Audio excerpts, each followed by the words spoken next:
fascinating to me. I wish I could have met this woman to know what is her secret and why that response, the response in the hips. Can we unlock the secret of the hips? One day me been a bamboo dam and me see Tyra lay down there and me ask see Tyra what she do there. See Tyra ice up she penny good wine like a boxing good. See Tyra move man day, oh see Tyra move man day. See Tyra move man day, oh see Tyra move man day. Hello and welcome. What do stories say? I'm your host, Dr. Pauline Baird. I'm here telling the stories of my village. I'm a cultural bearer who tells the story of Buxton Village in Guyana.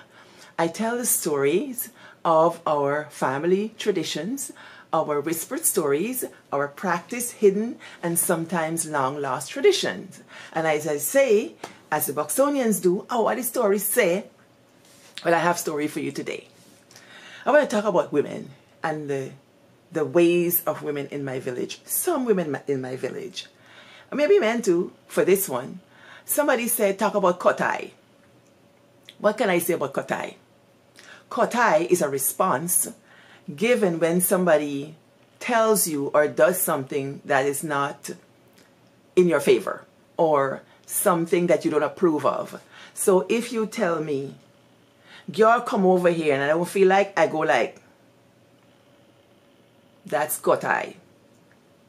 If a guy see you on the road and he soups you off and you don't approve, you just give a kotai.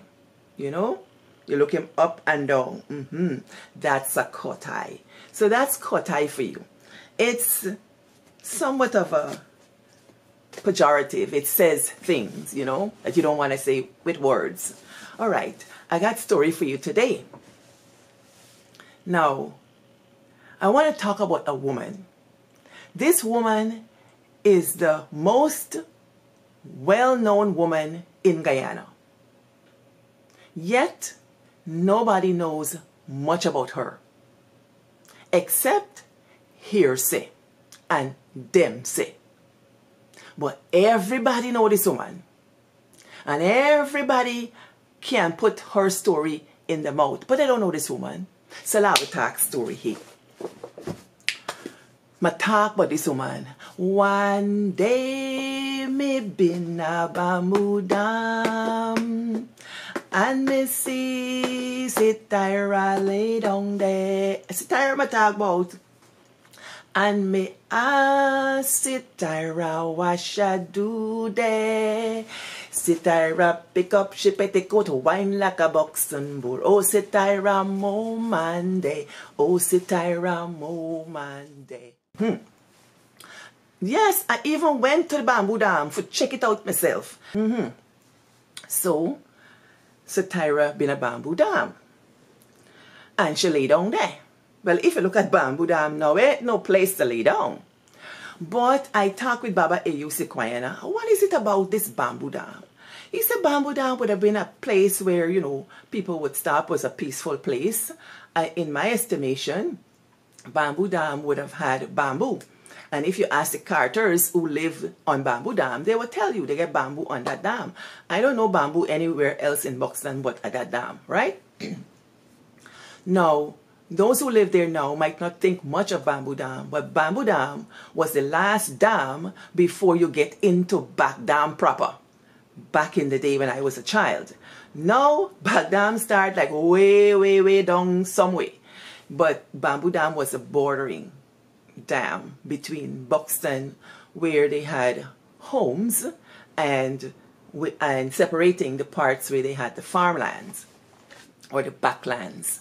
So Tyra would have had reason to be on this dam if she were going to be resting coming from the back dam, or if she was just going there to sort her mind out, because obviously something was going on with Tyra, as the person who's narrating the story tells us in the folk song. She sees Tyra lay down there, and there was an exchange. Me ask Satira, what she do there? What are you doing here, Satira? Well, I don't know if Satira wasn't an adult, if Satira was probably in her teenage years, because there was a reason to be on the dam, you know. People be on the dam all the time. They go and come from work, they rest, they whatever, a peaceful place. But I want to think that perhaps Satira was not expected to be there for whatever reason. Or maybe the person didn't expect Satira to be laying down on the dam. Me ask Satira what she do there. And guess what? The response is an embodied response. She lift up she petticoat, or she lift up she clothes. When I was a child, I used to say petticoat. That tells me that this story happened a very long time ago, because in my time, we didn't wear petticoat. Old people used to wear petticoat. Petticoat are the under thing under your proper clothes, right? And any decent woman would got on a petticoat. So, Satira lift up she petticoat and whine like a Buxton. Some people say a Buxton hole. It depends on what you want to say. But I think it's a Buxton boar. You ever see a Buxton boar? You ever see a Buxton boar walk? Hey, it's poetry in motion. Well, check out the Buxton boar and tell me if you ever see wine like a dog.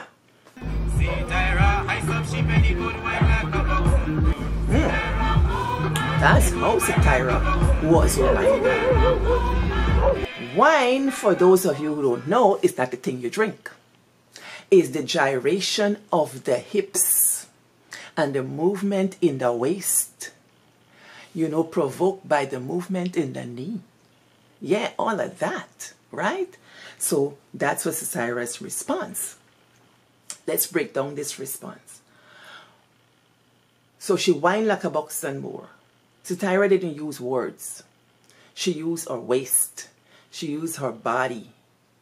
And the person, the interlocutor, the person who is asking the question, answered Satira. She said to Satira, "More mande. They are more men. Satira mo mande. Oh, Satira mo mande." You see that Satira mo mande?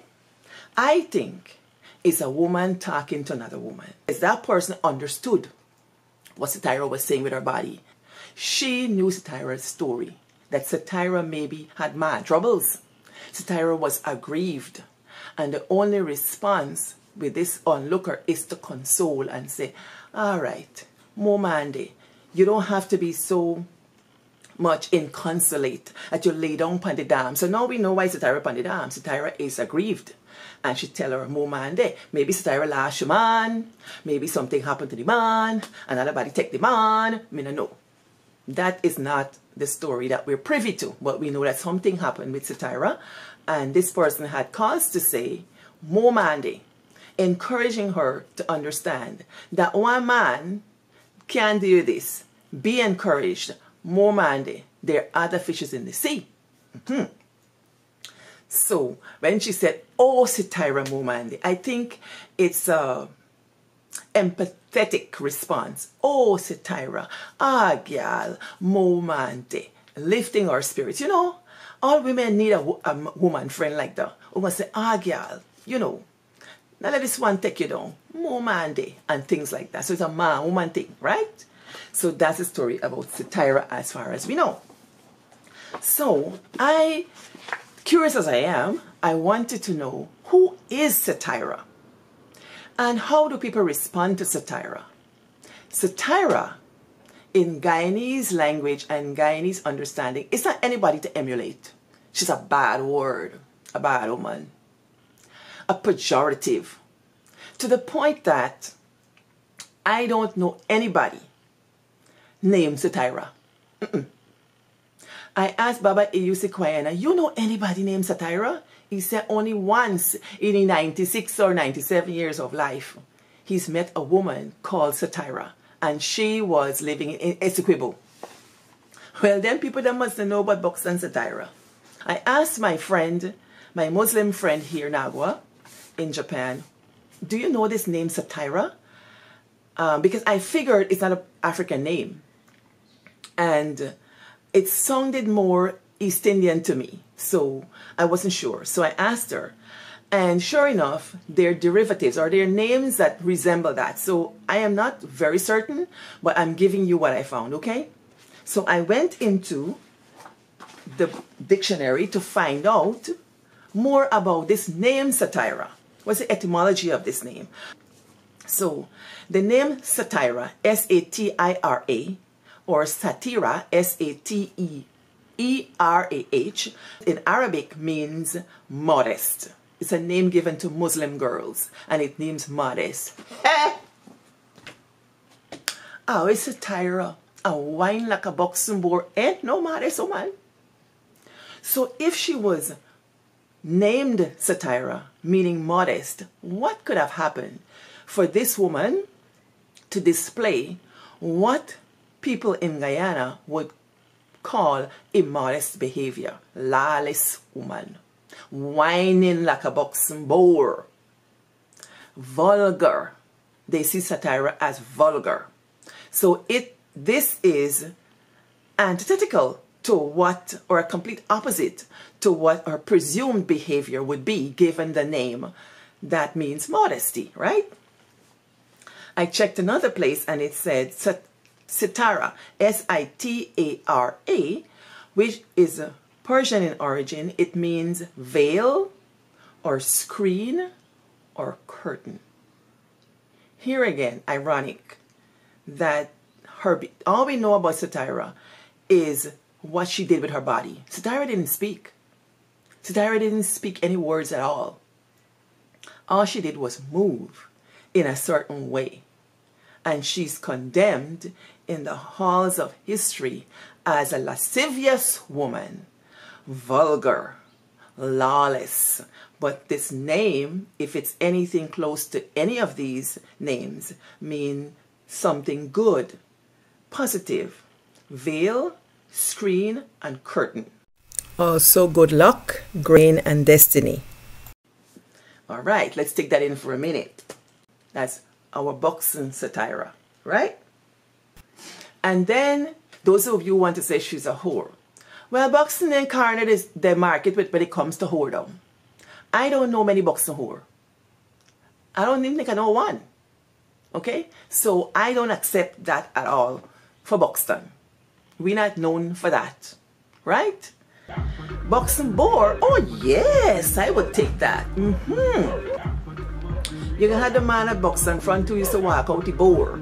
It's a common occurrence in Buxton to see men with their boars going down the street. They've got the boar with a little switch and they tap in the boar as if they're walking the pet dog. Mr. Farrell Adams used to walk his pig. I never see nobody walk no dog in Buxton, but they walk pig. Y'all think about it. And they walk the boar. So all of us are quite aware of what a boar looks like when it's walking and the motion of the boar, right?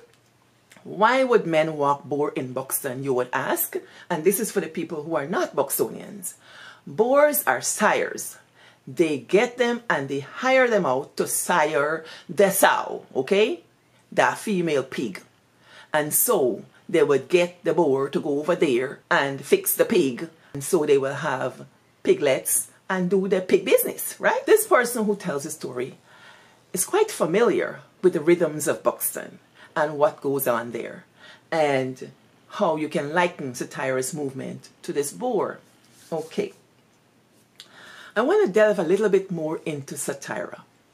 Who is she and what does she represent for Buxton? I think Satira represents the energy and some spirit of Buxton. Feisty.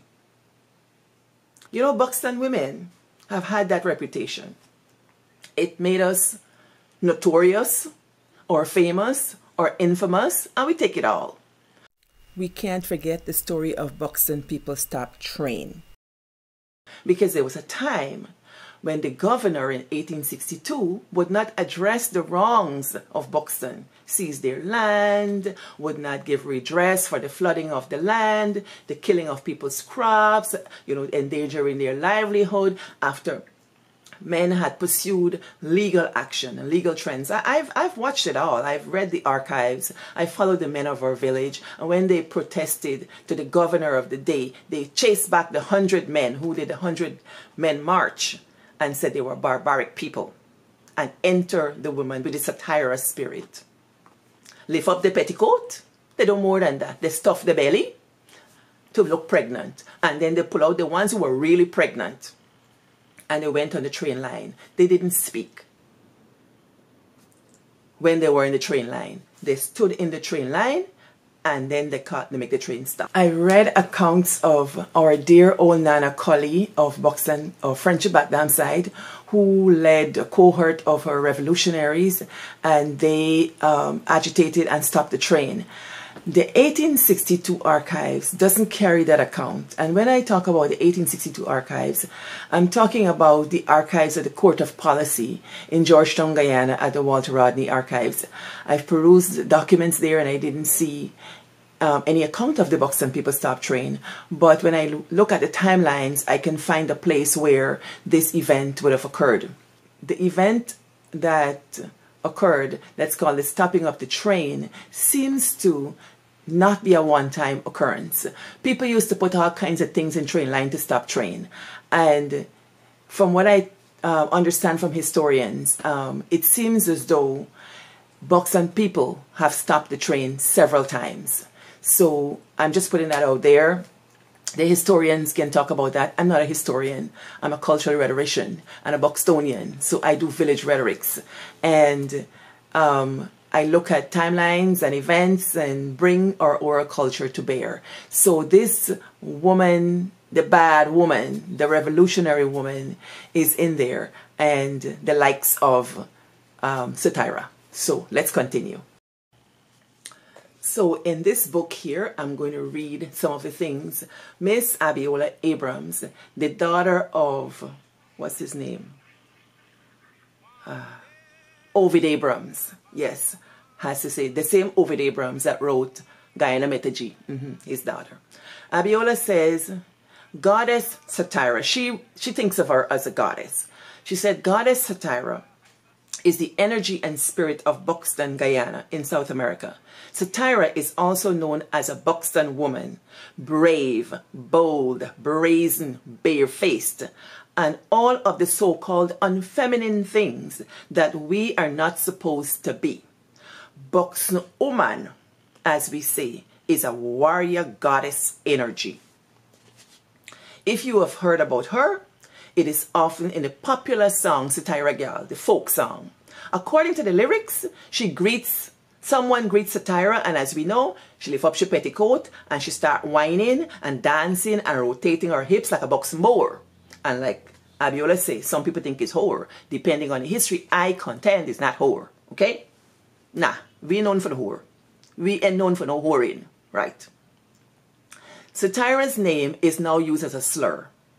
A satira, like a Jezebel or a sapphire, has become an insult, even in the hallowed halls of Parliament. Hey!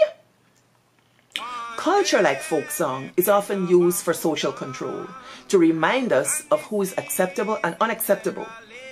But these fun songs and the minimizing slurs miss the magic of the truth. You see, Abiola thinks Satira was casting a spell with her hips. There is a Buxton spice mango that grows nowhere else. Satira has Buxton spice energy. She may be the spirit of Buxton, but she's also powered by Ajay. So this, sometimes when we have ceremonies and so on, they talk about Ajay, the life force energy. But Abiola contends that Ajay, if I say it correctly, is a divine feminine. This is new turf for me. I don't know this kind of stuff. I'm just telling you the renditions of other people. Abiola says, Ajay is unfuckable with. Age, sometimes translated from Yoruba as witch energy. That doesn't bother us, but our definition is slightly different. Age is goddess energy, and Age is a woman awake to her own power. Satira distractors saw a strumpet on the walk. They were too blind to see that Satira is doing a juju dance, a secret society ancestral conjure, and so on. She says that throughout Guyana's history, Satira was there. When she winds her hips, the barn owl screeches, and the Age whispers the path. She says, this lineage is our sacred inheritance. She talks about the history of Guyana, when they were plantation uprising and so on, that the women and the people had to occupy that spirit, that bold Satira spirit. I defy you, you know. She says that Satira heard the call and she was there when the ex-slaves were being emancipated, and she winds her hips. She talks about the Satira spirit also in the train tracks during the Buxton People Stop train and stuff like that.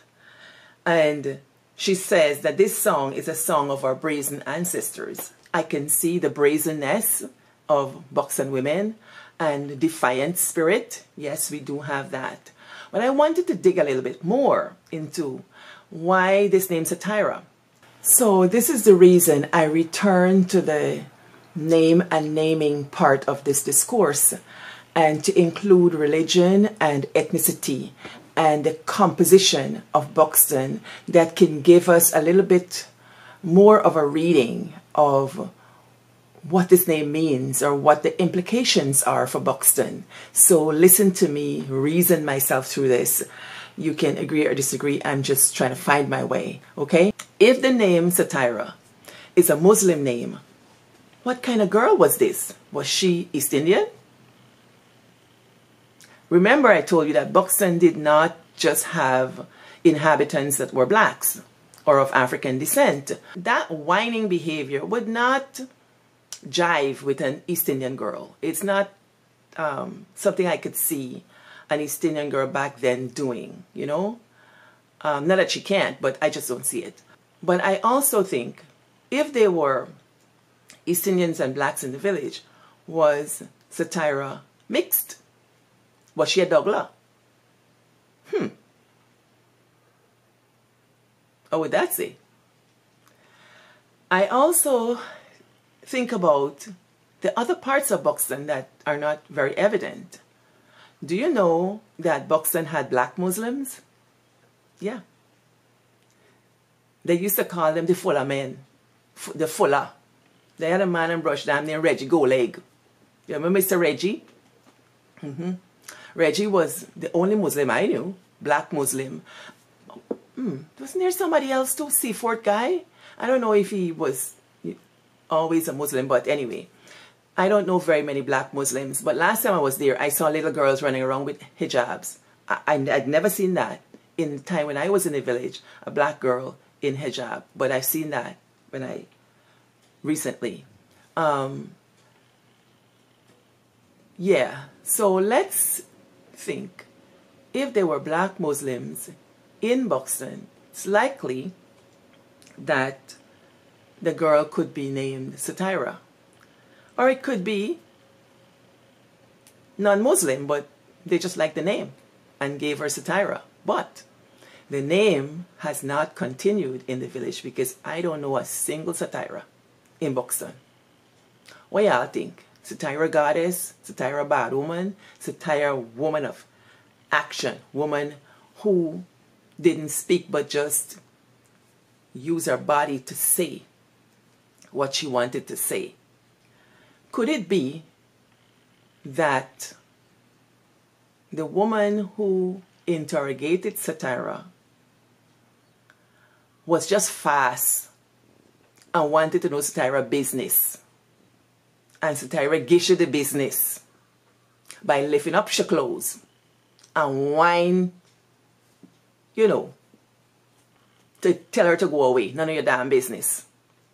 Yet, the person gave advice. We like that, you know. People ask you a thing. You're up in the business and you're giving advice. That happens in Buxton. And what if it's a man asking her, what you doing down here? Then she got more reason for telling you, go aside with the whining. And while we're on that, I want us to think about women's bodies, what we do with our bodies. Remember, Satira lift up she petticoat or lift up she clothes. Now, if she lift up her clothes, that means her nether regions are showing, or maybe enough for you to see her private area. What would that mean for a woman to do that? You see, people call that shameful, disgraceful, lawless, and vulgar. But I asked my friend in the Cameroon, how do Cameroonians see nakedness? Because I was researching this thing for another book, for a children's book. And at the time in the Cameroon, there was fighting between the French side and the English side. And the women in her area had taken off all their clothes and sat in the street, naked. Naked. So she said to me, for a woman to show her nakedness in their culture is to front society, to front them, to say, hey, look at me, look at this, something bad is happening. Watch my nakedness. Nakedness speaks. And it's the women's ultimate power. Ultimate power to put their bodies out there like that. Buxton women do that. Guyanese women do that. African Guyanese women. You ever anybody skin the beaty on you? Yes, we get a thing that skin the bamsy on you or they skin the beaty on you. If a person upset you so much, you don't have words to tell them how you feel. You lift up your clothes and you pull down your pants and you show your bamsy on them. Or you show your bare underwear on them. You moon them. Mooning is a thing that used to happen a long time ago. It's, maybe this is not good for Facebook, but the image is that good for Facebook. Disclaimer, if you don't want your children to watch this. Yeah. It still is a practice that if somebody offends you, just flip your skirt, just flip the end of your skirt on them. That means that, you know, you're saying something to them to get rid of them, and your response is ultimately negative. That's what it means. So I leave you with Satira Girl. It's one thing to say you know about Buxton, but you don't know Buxton. A lot of people just talk about Buxton, but they don't know Buxton. And so if you have more story, if you talk about Satira, yeah, put it here. You know anybody named Satira? What is your take on this whole Satira Girl thing? Which parts of it resonate with you? Which parts of it don't? Which parts you think you want to correct? Which parts you want to add to this story? Because Satira is so fascinating to me. I wish I could have met this woman to know what is her secret. Why she lay down on the dam? And why that response? The response in the hips. Can we unlock the secret of the hips? Let me talk story. And before you go, click like, click follow, or subscribe and comment. Dara Dara Handmade Instagram. And look out on November 26th at 5:30 in the afternoon, New York and Canadian time. I will be featuring my book, Dave and the Lime Tree, on Zoom and live on Facebook. So come on and let's talk books. I love books and let's talk books. All right? Y'all walk good.